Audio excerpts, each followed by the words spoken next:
Ketua DPRD Oku, Marjito Bahri tidak menyoalkan belum ditunjuknya PJ Bupati Oku. Belum adanya PJ Bupati tidak menghambat proses jalannya pemerintahan di Oku. Termasuk pembahasan rancangan Raperda masih tetap bisa dilakukan. Akan tetapi menurut Marjito perlu penambahan waktu akibat setiap keputusan yang akan diambil harus mendapatkan persetujuan dari Menteri Dalam Negeri dan itu telah menjadi konsekuensi. Hingga kini DPRD Oku masih menunggu siapa yang akan ditunjuk menjadi PJ Bupati Oku.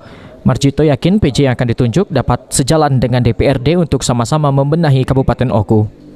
Sebagai ketua DPRD, ya kan, siapapun yang menjadi PJ yang dikirim, yang dipilih oleh gubernur dan disetujui oleh Departemen Menteri Dalam Negeri ya, ya sudah datang ke Oku, kita selesaikan sisa pembangunan ini.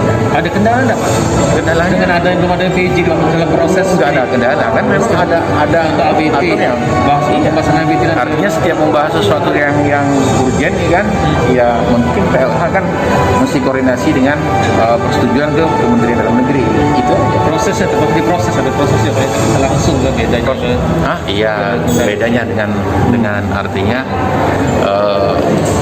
PJ ataupun bupati. Kabar termasuk pembahasan Raperda juga terhambat Pak, dengan masih ada Enggak terhambat ya.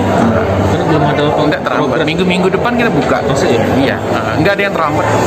Yang Raperda ini kan enggak ada yang terlambat. Tinggal PLH artinya koordinasi dengan izin dari Menteri Dalam Negeri. Saya pikir kan tinggal dimundurkan harinya kan. Ya kan? Artinya perlu 3 hari koordinasi ke sana, schedule-nya aja.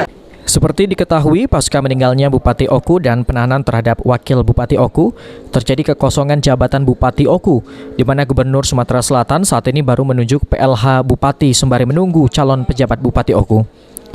Ari Pranika, PAL TV.